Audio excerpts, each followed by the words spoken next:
Berjumpa kembali di Chelsea TV Indonesia. Kali ini Chelsea TV Indonesia akan mengabarkan secara spesial untuk kalian tentang berita terupdate seputar Chelsea yang tentunya tidak boleh kalian lewatkan. So, pastikan tonton sampai selesai ya Blues.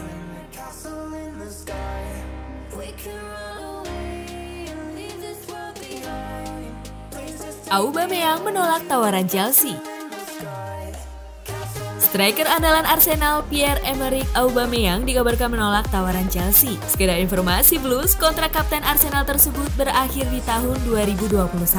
Dengan kontrak yang sudah hampir berakhir dan gagalnya Arsenal berkompetisi di Champions League musim depan, dilansir Daily Mail, perwakilan Aubameyang telah melakukan kontak dengan Chelsea dan sang striker tampak bersedia bergabung ke Chelsea yang sudah memastikan lolos ke Champions League musim depan. Namun pada akhirnya kesepakatan antara Chelsea dengan striker asal Gabon tersebut gagal terbentuk dengan tingginya permintaan gaji Auba. Musim ini Aubameyang kembali menjadi top scorer di Arsenal dengan total torehan 29 gol dari 44 pertandingan. Tingginya tingkat performa Auba tersebut menjadikan dirinya target bagi Barcelona dan AC Milan.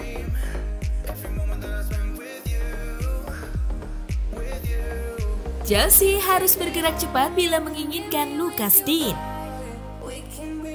Seperti yang sudah kita bahas sebelumnya nih Blues, Lampard masih membutuhkan tambahan bek kiri baru. Salah satu kandidat yang mampu mengisi pos tersebut adalah Lucas Digne. Ya, bek kiri milik Everton yang berkebangsaan Prancis tersebut dikabarkan ESPN diincar Chelsea. Performa Digne yang saat ini berusia 27 tahun dapat terbilang cukup memenuhi standar Frank Lampard. Dengan Everton yang mengincar bek kiri dari Real Madrid Sergio Reguilon, Lucas Digne tampaknya harus rela posisinya di Goodison Park diambil oleh Reguilon yang saat ini berusia 23 tahun. Digne sendiri didatangkan Everton dari Barcelona pada tahun 2018 silam dengan angka 18 juta pounds. Pada musim ini, bek dengan kemampuan menyerang dan set piece yang baik tersebut telah berkontribusi sebanyak 8 assist dari 39 pertandingan bagi Everton. Chelsea harus gerak cepat apabila menginginkan Digne, mengingat Manchester City juga turut serta dalam perburuan Lucas Digne.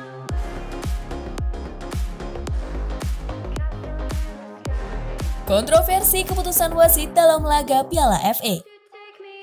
Chelsea memang tidak memiliki peluang untuk menjuarai FA Cup musim ini. Bukan karena buruknya performa Pulisic dan kawan-kawan, bukan karena melesetnya taktik jitu Lampard ataupun cemerlangnya performa Arsenal, melainkan karena keputusan-keputusan wasit yang mengherankan pada pertandingan final melawan Arsenal Sabtu lalu. Chelsea telah berkali-kali dirugikan oleh keputusan wasit. Nama wasit Tom Henning Overbrow sudah menjadi legenda bagi The Blues. Belakangan ini, perwasitan Tanah Ratu Elizabeth kembali berulah. Kali ini Anthony Taylor lah pelakunya. Mateo Kovacic menjadi korban pertama Anthony Taylor yang menjadi wasit di final FA Sabtu malam. Pada kasus kartu kuning Kovacic yang pertama, Saka juga bersikap kasar dan ceroboh, sehingga Saka juga perlu di kartu kuning, bukan hanya Kovacic.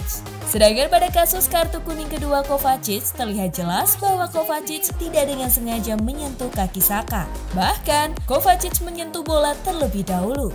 Selain itu, menjelang seperempat akhir pertandingan, kiper Arsenal Emiliano Martinez juga terlihat jelas menyentuh bola dengan tangan di luar kotak penalti. Namun Taylor bergeming dan VAR tidak digunakan. Arsenal juga diuntungkan dengan diberikannya penalti pada babak pertama. Bila diperhatikan, Cesar Azpilicueta sudah memegang bahu Aubameyang sejak striker asal Gabon tersebut berada di luar kotak penalti. Namun setibanya Aubameyang di kotak penalti, ia malah terjatuh walau sentuhan Azpilicueta tidak terlalu berarti. Taylor dan VAR memutuskan itu adalah pelanggaran dan penalti pun diberikan. Sayangnya, hal yang serupa tak terjadi bagi Chelsea. Apabila keputusan yang sama diberlakukan, Arsenal telah melakukan 9 pelanggaran di babak pertama. Pertandingan sendiri berakhir dengan Arsenal hanya melakukan 2 pelanggaran dan Chelsea yang melakukan 14 pelanggaran. Tak heran apabila Piala Dunia 2018 lalu tidak melibatkan wasit yang berasal dari Inggris.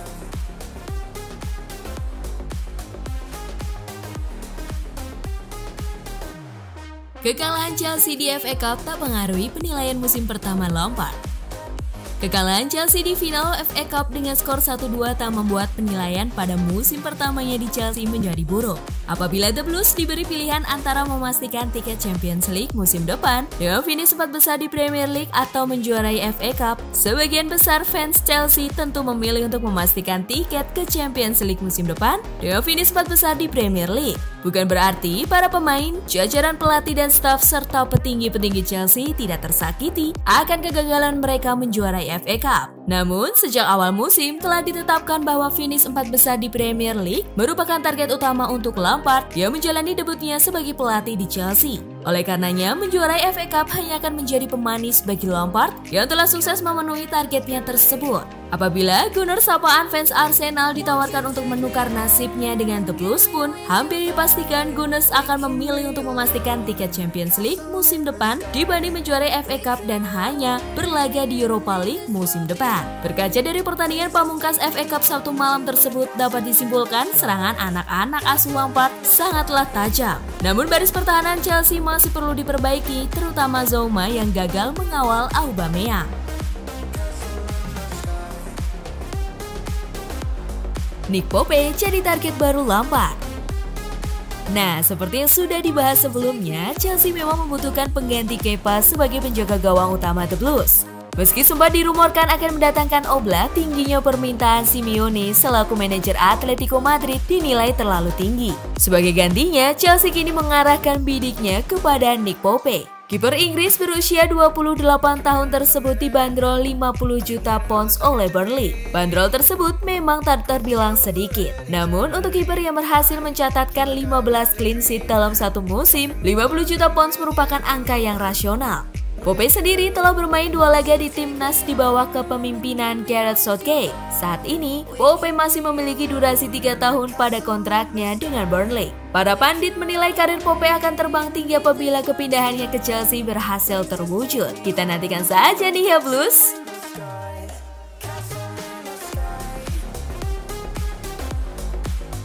Manchester United bajak Hudson-Odoi. Manchester United dikabarkan akan mendatangkan Hudson-Odoi dilansir Manchester Evening News. Hudson-Odoi sebelumnya juga dicurigai frustasi setelah tidak diberikan waktu yang cukup untuk bermain. Pemuda 19 tahun total bermain selama 1.519 menit musim ini. Namun, Hudson-Odoi telah cedera sebanyak 3 kali pada musim ini. Chelsea sendiri akan ditinggalkan Willian dan Pedro yang kontraknya akan berakhir musim ini. Dengan perginya Willian dan Pedro, Chelsea harus berharap pada pemain-pemain mudanya. Hudson-Odoi sendiri menjadi alternatif bagi Manchester United apabila mereka gagal mendatangkan Jadon Sancho dari Borussia Dortmund. Di musim ini, Hudson-Odoi telah bermain sebanyak 32 kali dengan torehan 3 gol dan 6 assist. Trio penyerang Manchester United, Anthony Martial, Marcus Rashford, dan Mason Greenwood bermain sangat baik pada musim ini. Ketiganya total telah mencetak 61 gol pada musim ini. Namun, Solskjaer membutuhkan pelapis agar rotasi di sisi depan dapat lebih mudah dilakukan.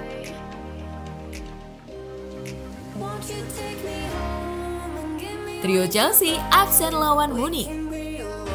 3 pemain Chelsea, Pulisic, Azpilicueta, dan Pedro tidak dapat bermain saat Chelsea akan melawan Bayern Munich pada tanggal 8 Agustus mendatang. Ketiganya mengalami cedera saat berlaga di pertandingan terakhir FA Cup melawan Arsenal. Azpilicueta mengalami cedera hamstring 5 menit setelah diberikannya penalti untuk Arsenal. Sedangkan Pulisic mengalami keluhan serupa ketika sang kapten Amerika sudah mengiring bola 4 menit pasca babak kedua dimulai. Terakhir, menjelang akhir pertandingan, giliran Pedro yang mengalami cedera dislokasi bahu. Lampard sendiri menyatakan bahwa ketiganya jelas tidak akan masuk ke dalam skuad melawan Bayern Munchen di laga Champions League Rabu mendatang, menyusul kondisi kebugaran ketiganya. Pedro sendiri akan bergabung dengan AS Roma pada akhir bulan Agustus secara cuma-cuma, menyusul habisnya kontrak Pedro dengan Chelsea. Lampard mengungkapkan bahwa ia turut prihatin atas apa yang terjadi pada Pedro, mengingat laga melawan Arsenal kemungkinan menjadi pertandingan terakhirnya berseragam London Biru.